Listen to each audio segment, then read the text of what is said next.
जय जय महाराष्ट्र माझा, गरजा महाराष्ट्र माझा।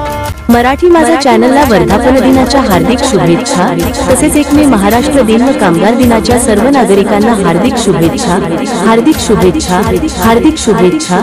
शुभेच्छुक प्रशांत निक्कर, प्रदेशाध्यक्ष, स्वराज्य पक्ष, महाराष्ट्र राज्य।